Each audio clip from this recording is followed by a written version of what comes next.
nous attendait en fait. Elle avait prévu le coup et elle essayait de faire en sorte que tout soit fluide et léger pour quand on arrive, que voilà. Donc déjà très très agréable comme sensation.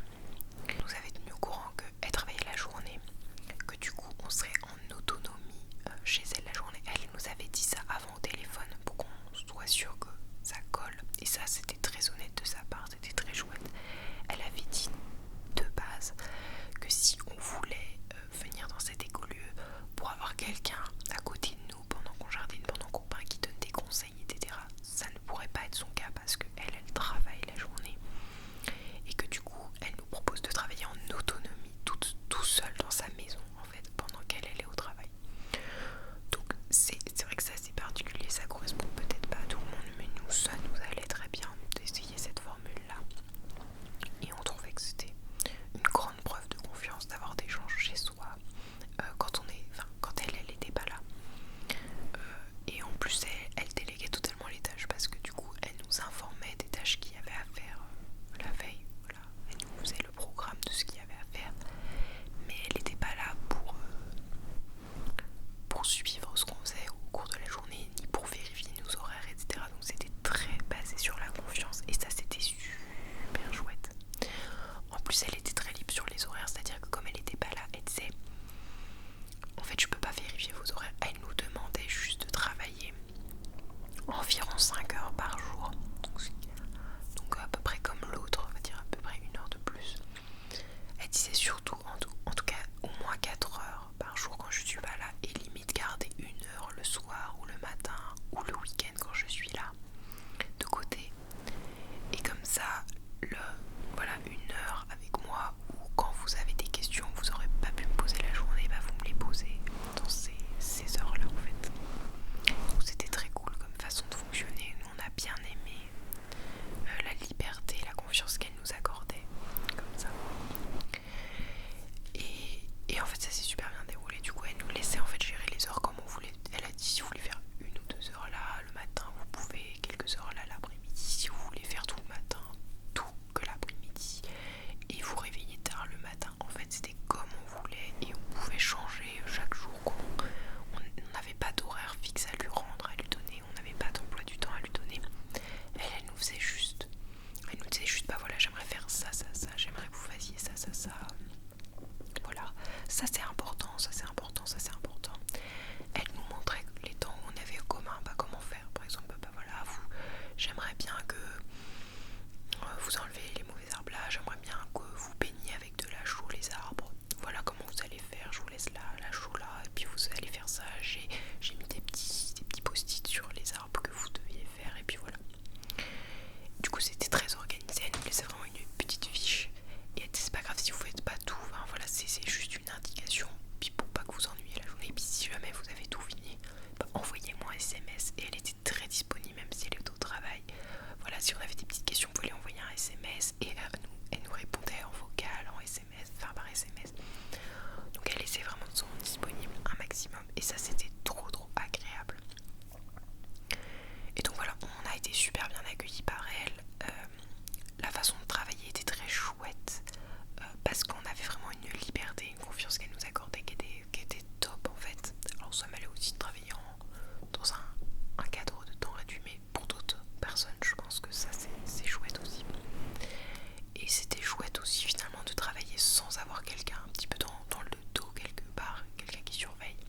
Quand bien même c'est important pour apprendre, c'est pour ça peut-être que ça conviendra pas à tout le monde, mais nous ça nous allait de pas avoir quelqu'un forcément dans le dos. Ma copine qui s'y connaît quand même un peu en maraîchage, en bricolage et tout, donc je me sentais pas non plus totalement en insécurité d'être toute seule. Et en vrai je pense que j'aurais été toute seule, ça l'aurait fait aussi parce qu'elle donnait des explications vraiment très claires. Les choses qu'elle demandait de faire étaient très simples, donc il n'y avait pas non plus besoin d'une formation aguerrie en maraîchage ou en bricolage pour y arriver. C'était pas dangereux, c'était des trucs vraiment tout simples, laver les vitres, faire le ménage de cette façon. Et elle donnait des explications très claires, donc en fait, même toute seule, franchement,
sciences un peu ésotériques ou à tout ce qui peut toucher un petit peu au surnaturel, etc. Ou à des choses pas forcément approuvées par la science, entre guillemets. Alors sur son site, ça m'avait pas non plus déplu parce que il y a certaines choses dans ces domaines-là qui m'intéressent, qui me rendent curieuse, et je suis pas forcément fermée à tout ça. Ce qui m'a plutôt déplu, c'est pas le côté qu'elle ait une sensibilité par rapport à ces choses-là, c'est plutôt que la discussion avec elle sur ces sujets-là était peut-être un petit peu compliquée, dans le sens où elle avait vraiment des idées un petit peu, peut-être un peu trop arrêtées à mon goût là-dessus. Et il y avait peut-être pas, elle laissait peut-être pas assez place au débat ou à des potentielles remises en question, ou juste, ne serait-ce que à l'écoute de tout autre point de vue qui pourrait être tout aussi vrai, puisque dans tous les cas, dans ces domaines-là, on reste sur des domaines un peu approximatifs, on va dire. On pourrait en dire d'ailleurs tout à fait, enfin on pourrait dire tout à fait la même chose de plein d'autres domaines en fait. La réalité peut en sorte d'être assez subjective quand on touche à certaines questions, voilà, où la vie, la mort, moi je suis assez dans une posture d'être ouverte et curieuse du point de vue des personnes. Voilà. Et elle était peut-être un petit peu bloquée dans sa position, on va dire. Du coup, ça a pu peut-être un petit peu me déranger qu'elle soit un petit peu, on va dire, réticente à des conversations là-dessus. Voilà.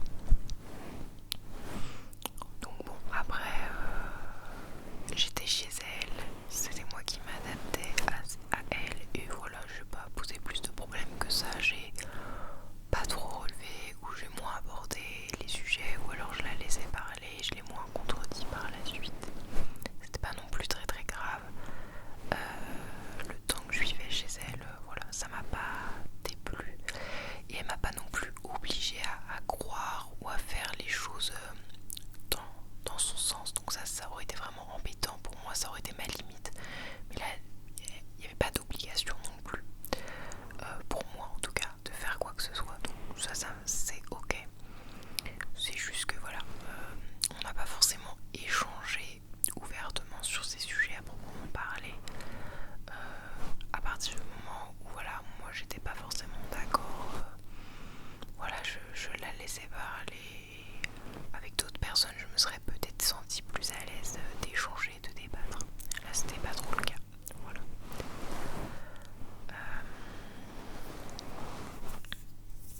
À l'inverse, mon amie, elle était beaucoup plus dans le fait de lancer des débats, justement. Ça la dérangeait moins d'être dans la contradiction. Et du coup, ça aussi, ça pouvait créer certaines tensions. Alors que moi, j'étais pas trop dans cette posture-là. Mais ça, voilà, c'est fait partie des relations humaines, tout simplement. Toute la complexité, encore une fois, de la communication.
social, et si tu sais que vraiment tu vas pas du tout être d'accord avec le point de vue des personnes, voilà, sauf si tu fais une expérience sociale ou je sais pas, mais bon, en général, voilà. Si de prime abord en lisant l'annonce de quelqu'un, tu sens que cette personne croit en des choses où toi tu n'y crois pas du tout, et pour le coup toi ça te dérangerait d'entendre ce type de croyance, voilà, faut pas se faire de mal non plus, voilà. Après là c'était ok parce que j'avais vu, en fait c'était mentionné déjà ouvertement et honnêtement que cette dame avait une sensibilité à certains sujets, etc. Et était intéressée par certains types de sujets, domaines, etc. Qui pouvaient sembler un peu particuliers. Et moi, ces sujets-là, j'étais ok de les découvrir, j'étais curieuse de les découvrir. D'ailleurs, j'ai trouvé ça très chouette. Voilà, ça m'a pas déplu, j'ai pas eu une mauvaise expérience.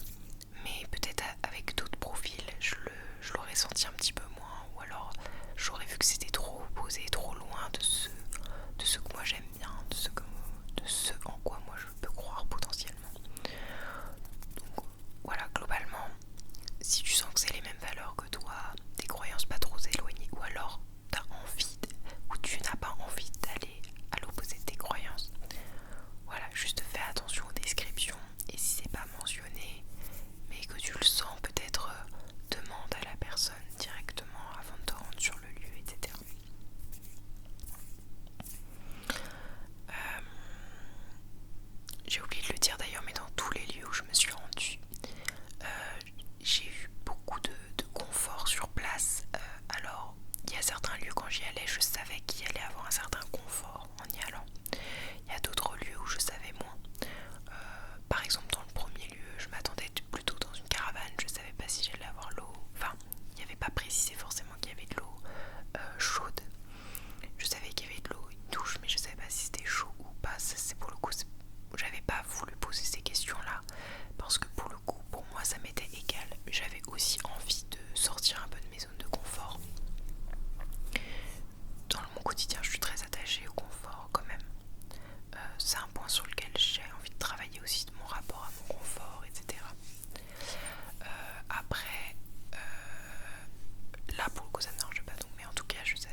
c'est pareil, évite ce type de lieu en fait.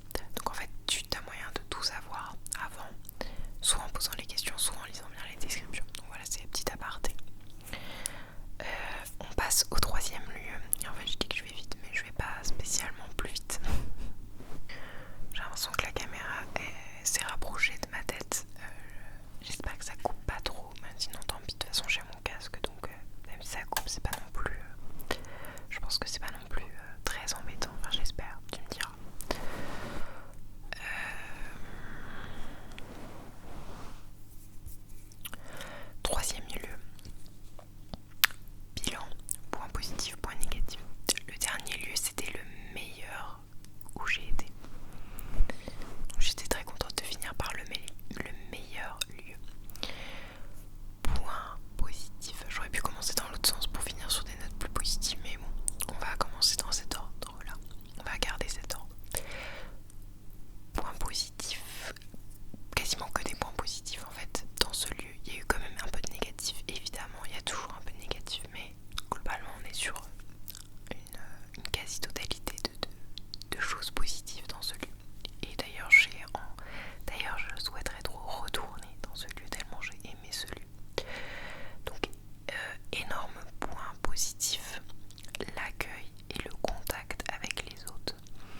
Donc ça c'était hyper agréable. Et l'autre truc très cool, c'est que non seulement l'accueil était incroyable, les bâtiments étaient incroyables parce que là encore ils avaient vraiment pris le temps de réfléchir à séparer bâtiments communs et bâtiments privés. Donc en fait c'était super. Les temps de repas étaient aussi un petit peu séparés pour des temps de repas en collectif, des temps de repas en privé, juste entre bénévoles. Donc ça c'était très agréable parce que en fait ce type de, comment dire, le fait de bien distinguer les temps communs, les temps un peu seuls, et ben c'est, mine de rien, c'est tellement important pour une bonne communication en fait. Et pour une bonne entente sur le site. Donc ça c'était tout ça trop cool. Ensuite, la façon de nous présenter le travail à faire et la façon de travailler chez eux. Alors déjà ils avaient beaucoup d'animaux dans cette ferme là. Je pensais au début que ça allait pas être tellement mon truc, les animaux. J'adore les animaux, j'adore surtout les animaux de loin, enfin j'adore les animaux dans la nature en fait, dans leur élément naturel. Mais les animaux d'élevage, même les animaux de compagnie, j'aime ça, mais disons que je suis pas forcément très à l'aise. Je sais pas si j'ai peur d'eux ou pas, mais je suis pas la plus à l'aise de base avec les animaux, en tout cas de compagnie, d'élevage et ou d'élevage. Là, en fait, ils nous ont demandé si ça nous intéressait de s'occuper des animaux parce que c'était quand même une grosse partie du travail. Donc il y avait un peu de jardinage, un jardin qui leur faisait toute leur leur autoconsommation de légumes. Enfin, comment dire, ils avaient un jardin avec des fruits, des légumes, etc. qui mangeaient en fait. Donc pour eux, juste pour leur autoconsommation, il n'y avait pas de vente de ce qu'ils produisaient. Donc il y avait un petit jardin en permaculture, si je me souviens bien. Ouais, donc un petit jardin un peu avec des techniques de permaculture et beaucoup d'animaux. Donc leur projet c'était à long terme de faire une fromagerie, mais leur fromagerie n'était pas encore aux normes, et d'avoir des animaux avec des longs poils, donc comme des lapins angora qu'ils avaient déjà, d'avoir des yaks, ils avaient déjà des lamas et des alpagas, je sais plus la différence entre les deux, et des brebis, des moutons, etc. Et donc voilà, leur projet c'était de traiter la laine, d'en faire quelque chose de... Voilà. Donc les deux projets. Pour le moment ils le faisaient pas, donc c'était vraiment de l'autoconsommation. Donc ils avaient les animaux pour plus tard en attente de la fromagerie, en attendant de pouvoir faire quelque chose de la laine. Ils étaient en train de préparer l'atelier, donc d'un peu au début de leur projet. Et en attendant, voilà, ils essayaient de vivre avec les produits, la ferme au maximum. On n'était pas en autonomie alimentaire non plus, ils achetaient des choses à l'extérieur, mais la majorité de ce qu'ils consommaient, ça venait de la ferme, en gros. Donc en fait, ce qui était super cool au niveau du travail qu'ils nous ont proposé, des activités qu'ils nous ont proposé de faire, c'est que déjà ils nous ont proposé d'essayer tous les types d'activités qu'ils proposaient sur la ferme, de nous accompagner. Ils nous ont vraiment super bien accompagnés dans toutes les activités. Je crois qu'ils sont restés genre 2 jours, un jour, en nous suivant un petit peu partout, puis en nous montrant des conseils, en nous montrant ce qu'il fallait faire, etc. Ils avaient bien noté partout sur des petits panneaux, sur des petites affiches, sur des ardoises, pour récapituler ce qu'il fallait faire. Et une fois qu'on avait vu un peu tous les types d'activités, ils nous demandaient pas vraiment de choisir, mais voilà, ils nous disaient selon vos centres d'intérêt, selon ce que vous avez aimé faire, et vous ferez surtout ça. Et vous pouvez changer, c'est-à-dire si vraiment vous en avez marre, vous venez nous voir et puis on vous met à faire autre chose comme activité. Et donc moi en fait j'ai adoré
consécutif aussi, c'est-à-dire voilà, on travaillait que le matin et du coup on avait tous nos après-midi de libre.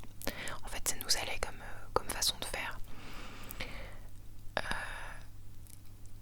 Et, et ça nous allait d'avoir des vrais jours de repos entièrement, enfin des jours voilà, consacrés à notre repos, qui nous permettaient d'aller se balader en randonnée, qui nous permettaient de, je sais pas, d'aller se baigner, voilà, de faire vraiment une journée repos quoi, ou de sortir le week-end, d'aller dans des fêtes, etc.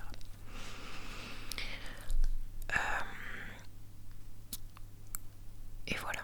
Donc au début on était parti sur travailler le matin.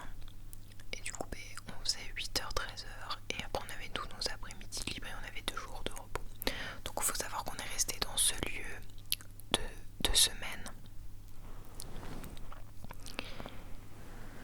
On est resté dans ce lieu 2 semaines. Il n'y avait pas d'autres woofeurs ou woofeuses avec nous. On était vraiment les seuls bénévoles agricoles, mon ami et moi.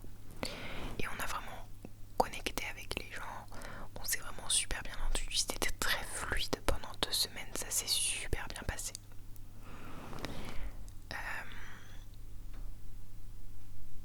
Et ils nous mettaient aux activités qu'on aimait bien. Donc moi ils se sont rendus compte que j'aimais bien les activités où je soigne les plantes, où je soigne les bêtes. Donc ils me mettaient en responsabilité des poulaillers. Donc je devais nourrir, donner à boire, nettoyer, mettre des verdures, des fougères, des orties pour les animaux. Je devais vérifier que tout allait bien. Je devais ramasser les œufs, voilà, voir s'il y avait des œufs, peut-être qu'elle allait être fécondée. Donc voilà, moi je m'occupais de tout ça. Remplir les bassins pour les canards, etc. Donc moi j'ai adoré faire ça. Donner à manger aux lapins, brosser les lapins angora. En fait je me suis pris de passion vraiment à faire ça. Des fois on avait des activités annexes et des fois on avait 1 ou 2 heures comme ça. Alors pas en plus, hein, c'était dans notre truc. Mais voilà, on s'occupait des animaux et puis il nous restait encore du temps le matin et du coup on allait aider au jardin. Ou alors elle devait, la dame chez qui on était, elle nous proposait de refaire un enclos pour les ânes, de déplacer les ânes, de déplacer les chèvres, donc voilà.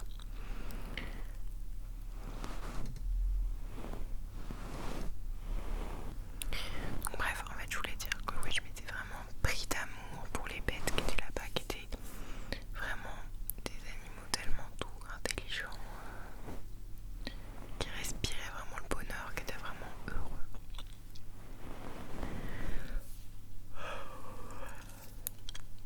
Pardon, je baille. Donc ouais, ça s'est hyper bien passé avec les animaux. Ils ont vu aussi que j'aimais bien soigner, enfin m'occuper des plantes dans le sens voilà, les pailler, faire les petits semis des nouvelles plantes, faire les trucs un petit peu, on va dire, minutieux et qui font du bien aux plantes, leur apporter des nutriments, etc. Les arroser, ce genre de choses. Et contrairement à notre amie, ils sont plus vus qu'elle adorait désherber, arracher les plantes, passer la débroussailleuse, des trucs beaucoup plus physiques, beaucoup plus intenses, etc. Voilà, elle aimait bien faire ça. Donc voilà, ils se sont vraiment adaptés à ce qu'on avait envie. Donc ça c'était très très cool. Donc que du positif. Et pareil, ils nous proposaient dès qu'ils avaient des activités, dès qu'ils avaient des sorties, dès qu'ils avaient des soirées, ils nous proposaient et ils nous faisaient participer à leurs activités. Donc ça c'était vraiment trop bien. Ça c'était vraiment très très cool.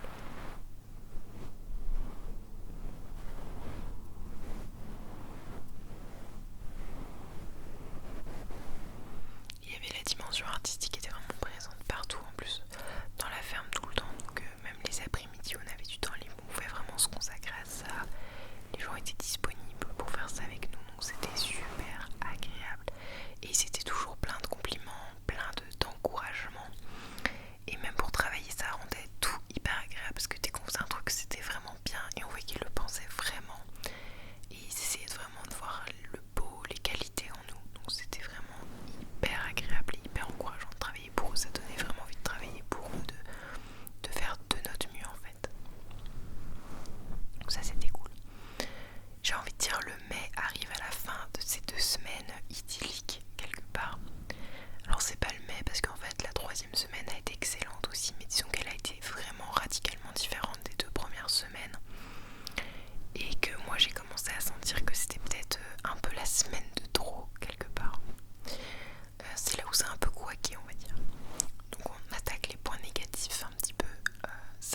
troisième semaine, à la fin de la deuxième semaine, ils nous avaient proposé les hôtes de prolonger. Nous on avait un projet de festival, eux ils allaient aussi à un festival après, ensuite quoi. Et du coup au début on avait eu l'idée tellement qu'on s'entendait, tellement on avait matché, on s'entendait bien avec eux, on avait parlé de peut-être y aller ensemble. Finalement c'était trop galère, logistiquement parlant c'était trop galère. Mais du coup on était resté sur l'idée qu'on prolongeait, qu'on restait un petit peu plus longtemps chez eux. Sauf que problème, jusqu'à là on n'était que toutes les deux, ils étaient partants et tout. Mais ils nous avaient dit il y a 2 woofeuses qui arrivent la troisième semaine, celle où du coup vous prolongez. En fait ce qui s'est passé c'est que en vérité au début ils étaient d'accord pour qu'on prolonge, ils voulaient même qu'on prolonge. Sauf que en fait ce qui s'est passé c'est qu'ils se sont fait un petit peu je pense dépasser par le nombre de personnes, dans le sens où ils avaient dit 4 woofers ou woofeuses maximum. Sauf qu'en fait je pense que c'était trop pour eux, c'est-à-dire qu'il faudrait peut-être pour l'avenir qu'ils passent plutôt à 3 ou juste à 2, parce que je pense que comme c'était un lieu qui débutait, ça faisait pas très longtemps qu'ils faisaient du woofing, ils connaissaient peut-être pas trop encore leurs limites, et du coup ils ont accepté qu'on soit 4 la troisième semaine, enfin la troisième semaine pour moi et mon ami. Mais on passait de 2 à 4. Et en plus on passait très rapidement, c'est-à-dire que la troisième où faisait arriver un soir, au début de la troisième semaine, elle a passé juste une soirée avec eux. Et dès le lendemain, la quatrième où faisait déjà arriver. En fait ce qui s'est passé c'est que du coup l'accueil des 2 autres woofeuses a été un peu bâclé, mais du fait que je pense qu'on était presque trop nombreuses en fait pour eux, et que c'était peut-être trop à gérer pour eux finalement. 2 c'était bien en fait, 3 c'était bien, mais 4 je crois qu'ils ne le referont pas, d'ailleurs c'est ce qu'ils nous ont dit à la fin. Ils ont appris aussi de cette expérience avec nous, ils se sont dit en fait c'est un peu trop pour nous, sachant qu'ils sont déjà nombreux, parce que du coup c'est toute une famille, donc ils sont déjà très nombreux à vivre sur place. Enfin très nombreux, ouais, ils sont déjà un certain nombre à vivre sur place. Je crois qu'ils sont déjà...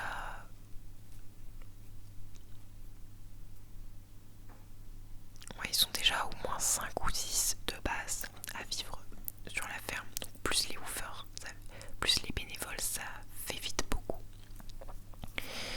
Du coup en fait ils pensaient pouvoir nous accueillir tous les 4, et en fait c'était trop, et il aurait mieux fallu dire non soit à nous pour prolonger, ne pas nous proposer de prolonger, ou dire non à une ou 2 woofeuses en fait qui arrivaient. Mais voilà, c'est pas grave, on a tous appris un petit peu. Mais voilà, par rapport à je pense leurs besoins, leurs limites personnelles, ça faisait trop. Du coup l'accueil des 2 nouvelles woofeuses a été, on l'a senti par rapport à mon ami, moi on a senti qu'il avait été vraiment bâclé par rapport à ce que nous on avait eu le droit. Et du coup on était un peu mal à l'aise parce qu'elles avaient eu moins d'explications que nous, on voyait qu'elles étaient un peu plus perdues, qu'elles se sentaient peut-être un peu moins bien à leur arrivée parce qu'ils n'avaient pas pris le temps de les connaître autant que ce que nous, autant qu'ils avaient pris le temps de nous connaître. Donc ça faisait un petit fossé entre nous et le lien qu'on avait créé avec eux et les 2 nouvelles woofeuses qui sont arrivées et qui n'ont pas forcément été accueillies comme ils se... Enfin, disons qu'elles n'ont pas été accueillies aussi bien que nous, et c'était dommage en fait, et ça s'est ressenti je pense de manière générale. Je pense qu'elles ne le savaient pas, mais elles ont senti qu'ils auraient été capables de les accueillir bien mieux que ça, et que ça n'avait pas été le cas, et que du coup ils s'étaient un peu débordés. En fait ça s'est quand même ressenti, même si ça s'est pas dit clairement, on l'a ressenti tous un peu dans l'air. Ensuite la quatrième, donc la dernière woofeuse qui est arrivée, je me suis entendue super bien avec toutes les woofeuses, heureusement, toutes les bénévoles, on s'est très bien entendu toutes les 4.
dit un proverbe, l'enfer un peu est pavé de bonnes intentions.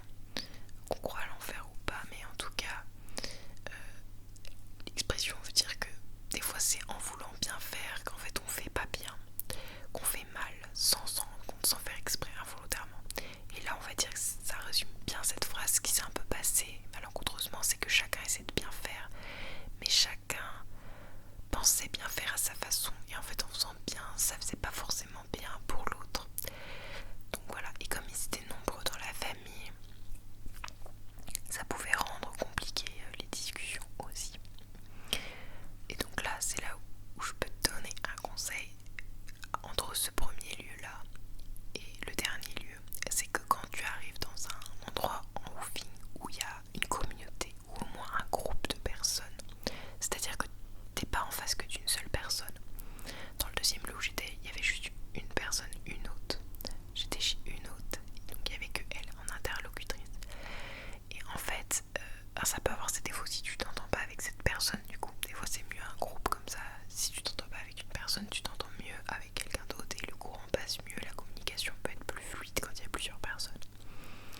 Mais l'avantage quand il y a qu'une personne, c'est que ce que tu lui as dit, elle l'a retenu normalement. Enfin, disons que pour communiquer, t'as à communiquer qu'avec une personne. Alors que quand c'est un groupe famille ou un groupe communauté, bah faut être sûr que c'est pas parce que tu dis à une personne de la famille que cette personne va forcément communiquer aux autres membres de la famille.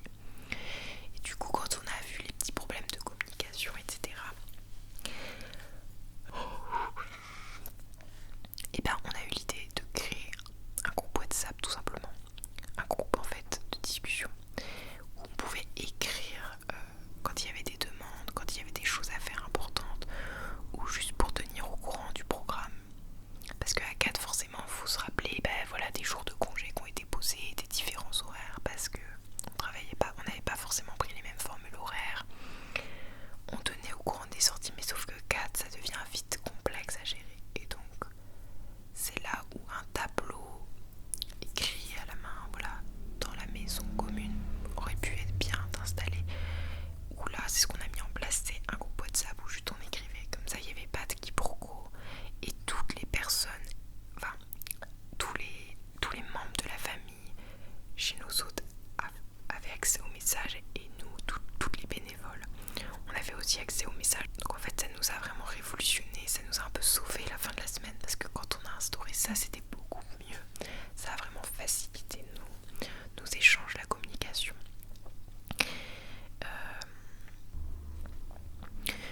Mais du coup, à part ça, pas de problème. En fait, c'est vraiment qu'il y a eu une surcharge de leur côté. Et en fait, c'était des gens tellement gentils que je me suis rendu compte et j'en ai discuté avec eux, notamment avec la dame avec qui je m'étais sentie le plus proche.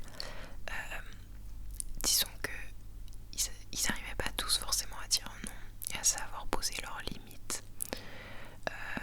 Et en fait, ça a conduit à des problèmes où parfois il aurait mieux fallu dire non dès le début ou être plus clair, plus ferme.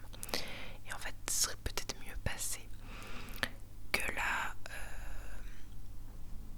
comme ils étaient tous bienveillants, ça pouvait vite devenir un petit peu le bazar dans le sens où chacun interprétait un peu les choses à sa façon et presque ça manquait un peu de limite pour le coup.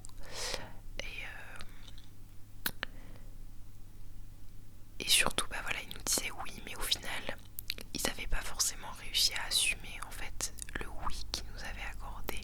Ils disaient oui, vous pouvez chacune avoir des horaires différents. Et finalement, j'ai senti que par exemple, ça aurait été mieux qu'ils nous disent que vu qu'on était 4, ça devenait trop compliqué les horaires un peu différents et que du coup, on serait toutes logées à la même enseigne et on aurait compris quoi. Ou si on n'avait pas été d'accord, voilà, on aurait pu partir, mais en tout cas, on aurait été informé que là, ils disaient oui, mais au final, en fait, c'était plus un non qu'ils auraient voulu, qu'ils auraient dû nous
Donc ce que j'ai appris sur moi très rapidement.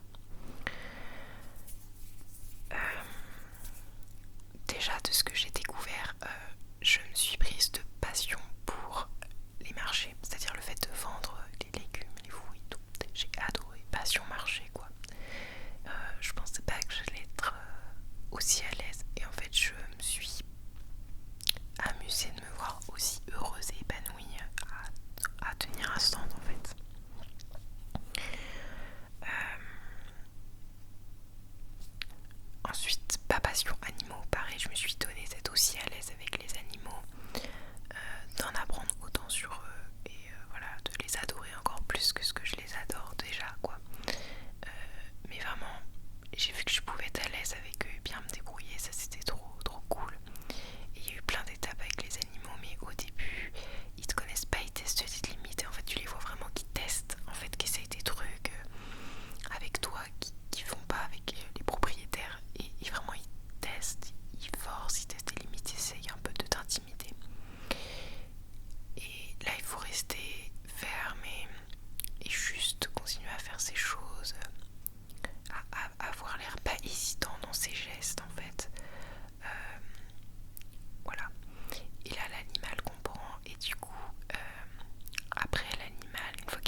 l'initiative pour faire des choses qui te correspondraient un petit peu mieux si ça leur va.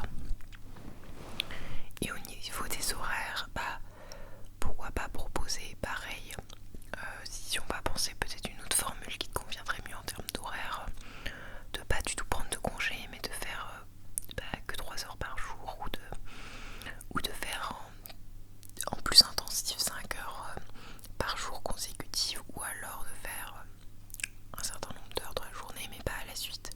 En fait moi je me suis rendu compte que j'aimais bien faire quelques heures le matin, quelques heures le soir ou quelques heures l'après-midi, et que j'aimais pas trop enchaîner, même mes temps libres finalement, de les enchaîner c'était pas forcément ce qui me faisait le plus de bien. Alors que mon amie c'était totalement l'inverse, elle avait besoin d'un truc intense où elle était fatiguée à la fin, parce que forcément quand on enchaîne 5 heures t'es beaucoup plus fatiguée que quand tu coupes, que tu fais 2 heures par-ci, 2 heures par-là. Donc en fait chacun ses besoins, et voilà, je te conseille de t'écouter là-dessus. Et quand j'ai vraiment commencé à m'écouter, c'était beaucoup mieux. C'est un peu lié à ça, mais j'ai vraiment pris confiance en moi et appris à prendre confiance en moi, parce que déjà il y a beaucoup d'autres qui ont relevé beaucoup de qualités chez moi que j'avais pas forcément vu de base dans mon quotidien, dans ma vie. Et ouais, j'ai découvert plein de qualités en fait sur moi. Je me suis vraiment trouvé des qualités, un rôle dans un groupe, des rôles que je pensais pas avoir, des rôles par exemple de médiation, de communication,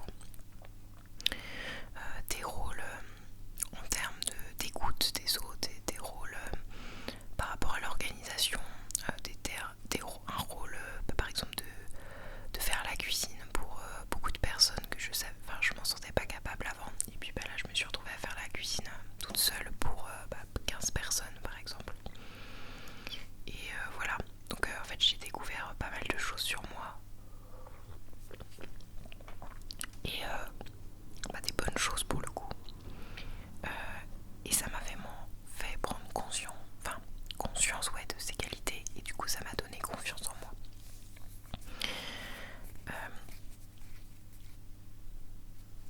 Ah si, juste un point négatif que j'ai oublié dans le dernier lieu, c'est un tout petit point négatif, c'est que c'était des gens qui mangeaient pas beaucoup, ils mangeaient peu en termes de quantité. Du coup ce que j'ai fait, c'est que j'en ai pas parlé directement, mais j'en viens à la cuisine, ça m'a fait penser. En fait j'ai proposé de cuisiner, je leur ai dit que ça faisait partie de mes compétences, de choses que je savais faire, que moi j'aimais beaucoup cuisiner, et du coup j'ai proposé à cuisiner, et du coup voilà, c'était moi qui faisais les repas, donc ça me convenait mieux. Alors eux ça leur allait super bien, ils étaient hyper contents, c'était super content que je fasse voilà, autant de choses diversifiées et bonnes, et voilà, ils étaient super contents, ils se sont régalés à chaque repas, donc ça faisait plaisir. Et les oufs étaient contentes que je faisais quand je faisais la cuisine, parce que du coup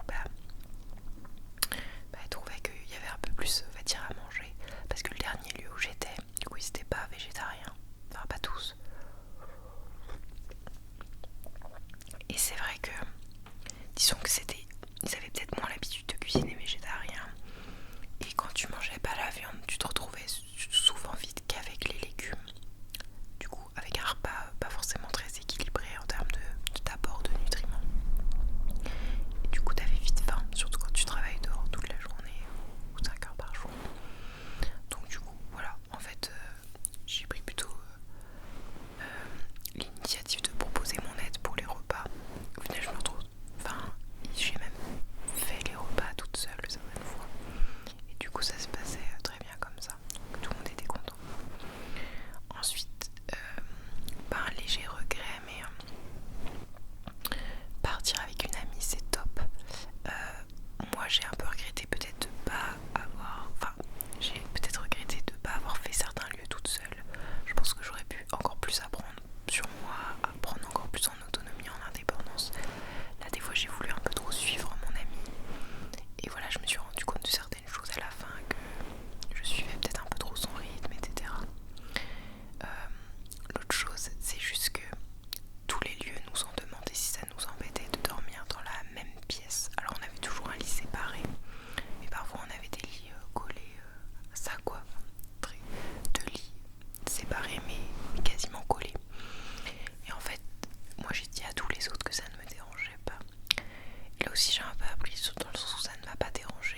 pensé à tout ça avant le départ. À l'avenir, qu'est-ce que je vais faire maintenant? Eh bien, je compte recommencer. Du coup, j'aimerais bien recommencer seule l'expérience. Alors pourquoi pas avec une ou un ami aussi, mais en tout cas, j'aimerais bien le tenter seule au moins une fois. Ensuite, je ne sais pas si je pourrais garder le contact avec les différents doufs que j'ai rencontrés, mais je le souhaite franchement. J'espère que ce sera possible. J'en ai déjà revu une au festival interceltique de Lorient où j'ai eu la chance d'aller en rentrant de woofing. Mais voilà, c'est toujours la question. En fait, tu crées du lien hyper fort avec quelqu'un parce que forcément de vivre avec des gens, ne serait-ce qu'une semaine, en fait, ça crée des liens de fou. Et voilà, je me demande si je garderai contact avec les autres avec qui j'ai vraiment matché une bonne connexion. Si je garderai contact avec les filles. Donc voilà, je le souhaite de tout cœur en tout cas. J'espère, on s'est dit qu'on se referait quelques trucs, on a quelques projets, voilà, on aimerait se revoir, mais voilà, on verra si ce sera possible. Je te le redirai peut-être. En tout cas voilà, en tout cas l'expérience du woofing m'a enchantée. Je suis revenue avec plein de techniques, avec plus de confiance en moi. Et un truc que j'avais sous-estimé, mais je suis revenue avec un... Comment dire,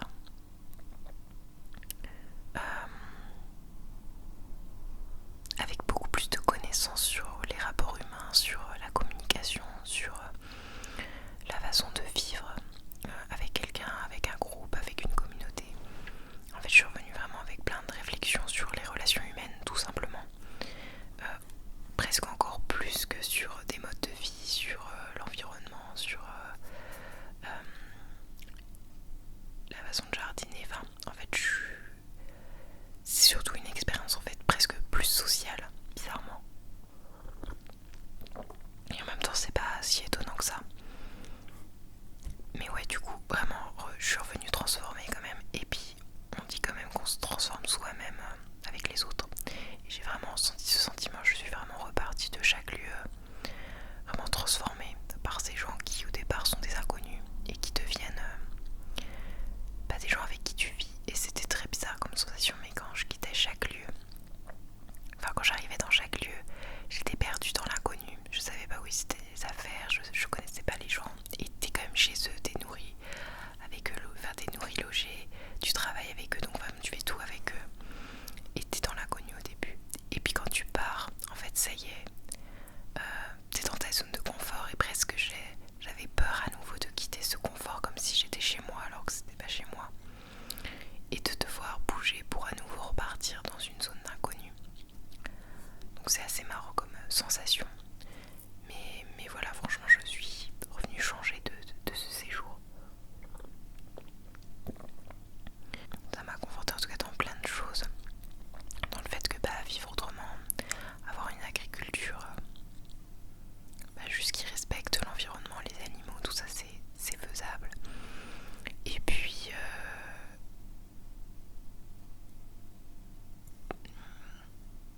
se nourrir autrement, voilà, c'est faisable. Enfin, en fait, je suis revenue confortée dans ma conviction et en plus, j'ai vraiment vu des belles valeurs humaines pendant ce séjour. Alors aussi toutes les difficultés qu'il y a dans les rapports humains, mais les solutions aussi qu'il y a et comment ça peut marcher, fonctionner. Donc ça c'est trop bien. Donc voilà, je peux que te conseiller l'expérience. Peut-être le seul dernier, la dernière recommandation, ce serait que c'est quand même une expérience qui est très intense émotionnellement. Genre je suis revenue émotionnellement très fatiguée. Et du coup je te déconseille peut-être d'y aller si tu n'es pas... En fait si ça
guillemets. Alors tu peux aller dans des lieux où c'est moins le cas, ou dans des lieux où ils prennent juste un bénévole par exemple, et où t'es que avec la famille. Mais dans tous les cas ça implique